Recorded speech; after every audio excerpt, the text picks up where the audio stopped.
नमस्कार दोस्तों, आप सभी को मैं मेरे श्री सत्य गाथा चैनल पर स्वागत करता हूँ। मैं मेरे चैनल के माध्यम से आप सभी को कल्कि अवतार के बारे में सुना रहा हूँ। हमारे ओडिशा के भविष्यवाणी ग्रंथों पर कल्कि अवतार के बारे में अनेक बातें लिखा गया है जो आज तक जन समाज के चक्षुगोचर में नहीं आया है। तो हमारे प्रयास से ओडिशा के भविष्यवाणी ग्रंथों पर कल्कि भगवान के बारे में लिखे गए तथ्य जन समाज के सामने लाया जाए। ओडिशा के भविष्यवाणी के अनुसार अब कल्कि अवतार धरती पर आ चुके होंगे, अर्थात अब तक स्वयं कल्कि भगवान धरती पर महाअवतरण करके स्वयं नरदेही हो चुके होंगे। ओडिशा के भविष्यवाणी के अनुसार 2012 मसीहा तक स्वयं सृष्टिकर्ता भगवान धरती पर महाअवतरण कर चुके होंगे। वो एक नर शरीर को धारण करे होंगे। वो नर शरीर एक साधारण मनुष्य की तरह जन्म लेकर सामाजिक शिक्षा ग्रहण करने के बाद शून्य निर्देश से आध्यात्मिक पथ में गति करेंगे। साधना, असाधना, अणसाधना, ब्रह्म साधना, महासाधना आदि भगवतीय महाप्रेम युक्त महासाधना करके स्वयं ब्रह्म गुरु स्वरूप को धारण करेंगे। वो नर शरीर ही स्वयं भगवान का अंश स्वरूप है। वो स्वयं देवता नारायण मानवदेही होकर सद्गुरु स्वरूप कहलाएंगे। अपने ब्रह्म प्रेम साधना के द्वारा वो स्वयं सृष्टिकर्ता भगवान को संतुष्ट करके उन्हें मना के अपने सृष्टि चक्र के अंदर लाएंगे। अपने शरीर पर धारण करेंगे। अपने शरीर स्वयं भगवान को दान में देंगे, जैसे कि दधीचि ऋषि देवताओं के लिए अंगदान करे थे। उसी तरह वो नारायण देही नर स्वरूप स्वयं सृष्टिकर्ता भगवान को अपने शरीर दान में देकर स्वयं भगवान को ही अपने शरीर पर ही पा लेंगे। फर्क इतना है कि दधीचि ऋषि को देव कर्म के लिए शरीर त्यागना पड़ा था, मगर यहाँ तो वो नरदेही स्वयं भगवान को महाअवतरण करवाने के लिए जरूर ही अपने शरीर मन इंद्रिय प्रकृति निश्वास प्रश्वास सब कुछ दान में देकर श्री भगवान को अपने शरीर में पाएंगे और श्री भगवान के साथ अपने ही शरीर में तल्लीन अवस्था पर रहेंगे।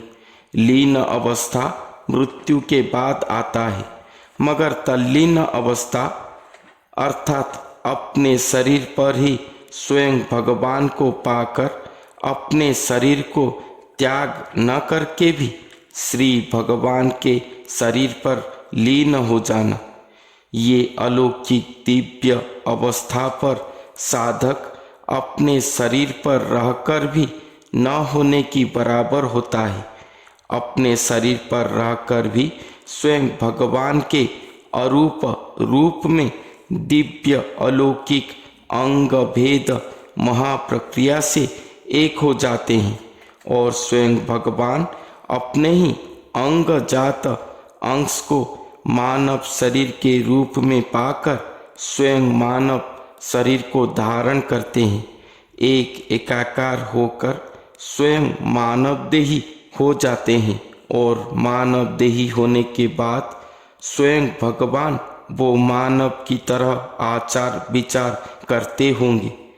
कब वो महाशून्य से आए, कब वो मानव शरीर के अंदर घुसे अर्थात वो मानव शरीर को धारण करे, ये तो कोई भी जान नहीं पाए।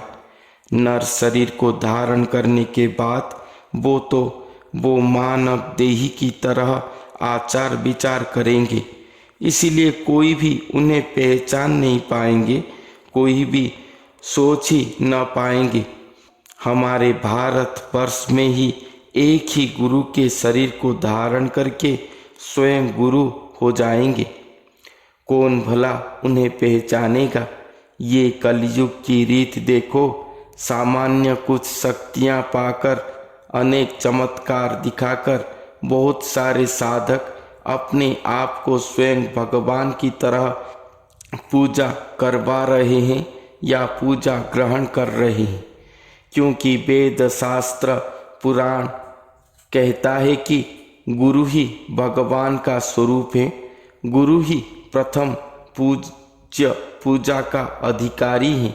गुरु चाहे चांडाल क्रिया में लिप्त हो, शिष्य अगर अपने गुरु को तन मन ध्यान से एक ही चित्त में पूजा सेवा करे हो तो स्वयं भगवान उन्हें मुक्ति के मार्ग देते हैं। मगर वो गुरु ही कौन है? गुरु शब्द का अर्थ क्या है? साधक साधना की स्तर पर कहाँ पर जा पहुँचने के बाद ही गुरु कहलाते हैं, ये कोई नहीं जानते हैं। और जो भी ये ज्ञान को जानते हैं वो कभी भी गुरु पद में बैठने नहीं चाहते, ना ही किसी को दीक्षा मंत्र दान करते हैं। जैसे स्कूल में शिक्षकता करना, कॉलेज में पढ़ाना, विश्वविद्यालय में पढ़ाने के लिए शिक्षक लेक्चर प्रोफेसर के शिक्षागत योग्यता उतना ही ऊंचा हो जाता है, उसी तरह गुरु, सिद्ध गुरु, सद्गुरु, ब्रह्म गुरु, महाब्रह्म गुरु, ये सब में भी भगवतीय साधना की स्तर होता है। आध्यात्मिक ऊंचाई को छूने की प्रामाणिकता रहता है। मगर इस कलयुग में तो गुरु साधन कहीं डूब जाएगा। भगवतीय प्रेम साधना को छोड़कर तंत्र मंत्र जंत्र साधना करके लोग अपने आप को गुरु कहते हैं, जहाँ पर प्रेम का कोई स्थान नहीं है। जो ब्रह्मांड कोटि कोटि ग्रह नक्षत्र पुंज, ये पृथ्वी आकाश सब कुछ महाशून्य में अपने आप ही झूल रहा है, कैसे किसी अदृश्य भगवान के महाप्रेम युक्त इच्छा के द्वारा ही सब कुछ रहा है। स्वयं भगवान का महाप्रेम पर ये कोटि ब्रह्मांड सुरक्षित महाशून्य पर रहा है। वहाँ पर कोई साधक अगर भगवतीय प्रेम साधना को छोड़कर तंत्र मंत्र साधना करके स्वयं भगवान हो जाएगा, या अवतार कहलाएगा या गुरु कहलाएगा। ये धरती का 99% लोग तो दो आग, एक उदराग्नि और दूसरा काम वासना युक्त कामाग्नि को बुझाते बुझाते कब जन्म होकर कब मर जाते हैं वो उन्हें भी नहीं पता। सब लोग कड़ी के बस में हैं। दैहिक मिलन, मन बुद्धि सांसारिक मिलन को ही प्रेम मानते हैं। शिक्षक को गुरुजन कहते हैं। शास्त्र ज्ञान को पढ़कर शास्त्रार्थ समझाने वाले को गुरु भगवान के दर्जा देते हैं। मानो जैसे एक दीप के नीचे भाग की तरह सारा संसार ही अंधकार में रह गया है। इसलिए कहा गया है कि कलयुग का विलक्षण ऐसा होगा कि कलयुग की अंत समय पर सारा संसार ही घोर अंधकार की ओर चला जाएगा। सभी लोग सत्य चेतना को ही खो देंगे। ध्यान धारणा पथ ही नष्ट हो जाएगा। पृथ्वी का गति महाप्रलय की ओर हो रहा होगा। उसी समय स्वयं भगवान महावतरण करेंगे सृष्टि चक्र के अंदर। प्रेम की परिभाषा ध्यान धारणा सत्य पथ ही नष्ट हो जाने से कोई भी भक्त मुनि ऋषि सिद्ध साधक उन्हें पहचान नहीं पाएंगे या उनके पास ही पहुंच नहीं पाएंगे। स्वयं भगवान महास्वरूपवंत होकर अपने प्रकट लीला या दर्शन लीला रचना करके ही स्वयं को परिचित करवाएंगे जन समाज से। तब तक कोई भी उन्हें या उनके पास पहुंच नहीं पाएंगे। भक्तजन ढूंढ ढूंढ के भ्रांति पथ पर चलकर थक जाएंगे, मगर कोई भी उन्हें पहचान नहीं पाएंगे, ना ही उनके पास पहुंच पाएंगे। यही बात हमारे भविष्यवाणिका ग्रंथों पर लिखा गया है। कुछ लोग मुझे कहते हैं कि भविष्यवाणिका में लिखे गए ये सभी बातें झूठा है, सब कुछ बकवास है और मैं पैसों के लिए ही ये ज्ञान को बेच रहा हूँ। मेरे हिसाब से आज तक ओडिशा की भविष्यवाणिका की हर वाणी सटीक प्रमाणित हुआ है। भविष्यवाणिका में लिखा गया है कि यदि श्री पुरुषोत्तम श्री जगन्नाथ महाप्रभु सत्य है तो ये सारे जगत के लोग एक दिन जरूर देखेंगे उस लीला को, स्वयं भगवान की उपस्थिति को। अगर स्वयं भगवान ही मिथ्या है, अगर जगन्नाथ मिथ्या है, तो ये लीला कभी नहीं होगा धरती पर। रही बात पैसों के लिए, मैं ये भविष्यवाणिका को बेच रहा हूँ, मगर मैं आज तक YouTube से एक भी पैसा नहीं पाया हूँ।